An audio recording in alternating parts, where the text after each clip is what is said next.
Well, what happened in Minneapolis is a tragedy, and it's one that we've seen twice, at least, in Chicago and in the Chicago area. We had we had a murder that took place by an ICE agent who claimed that he was seriously injured by somebody, and that's why he shot and killed him, Silverio Gonzalez Villegas.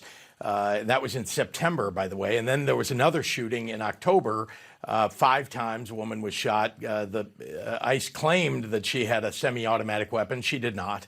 But each time, the DHS, Kristi Noem, and her assistant secretary, Tricia McLaughlin, have put out statements within minutes, usually maybe within the hour, putting facts forward. At the beginning, we didn't know what the facts were because there weren't cameras on the situations. But then witnesses came forward, and we found out what really happened in both those situations. And that is why we know that ICE was at fault and why no charges have been brought against, for example, the woman who was shot 5 times, who they claimed was a domestic terrorist back then.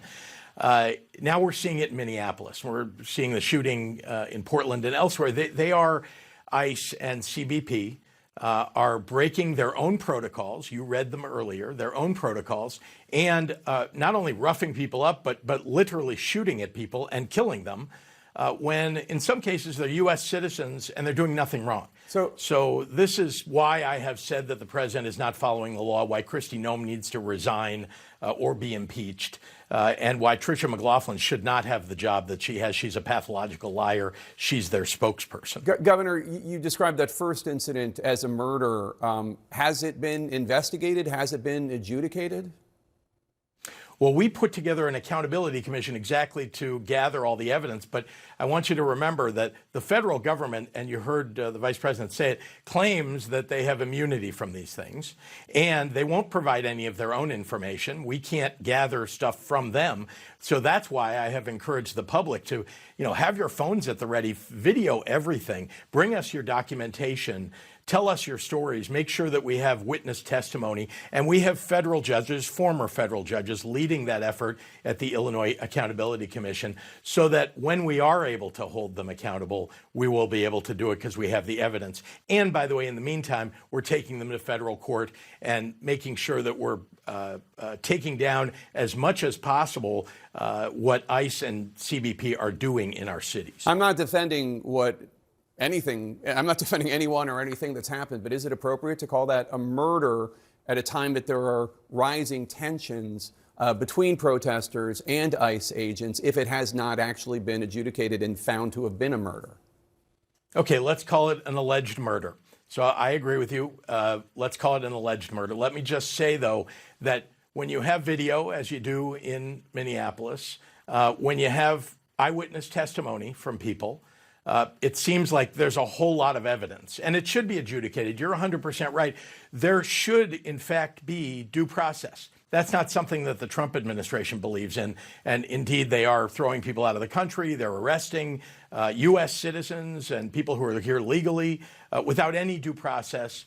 And in many cases, they're claiming that they're domestic terrorists, claiming that they're doing something wrong when there's zero evidence on their side. I want to play something that Michael Fanone, who was a police officer at the Capitol on January 6th and was attacked by rioters. He used to be a contributor to CNN, something that Michael Fanone said on Friday. It's time for the American people to organize and to utilize their Second Amendment right to protect themselves from what has clearly become an unaccountable and lawless agency that's killing Americans. What's your response? Because we're starting to hear, and again, I'm not defending ICE, I'm not defending anyone, but what is your response to that kind of rhetoric? Well, violence is inappropriate in all of these situations. And indeed, I've told the protesters, who are, in fact, a vast majority are peaceful protesters, keep the violence out of it. Make sure you're peacefully protesting. Be loud for America. But make sure you're not providing any excuse for the administration to try to send in National Guard. We've won in our cases, but it's in part because we haven't created any situations in which an insurrection or a rebellion looks like it's taking place. Our protesters are doing the right thing, and we shouldn't have any talk of people bringing guns and, matching force by civilians with law enforcement. What we need is for law enforcement at the federal level to back off, do their job, follow the protocols, do the right thing.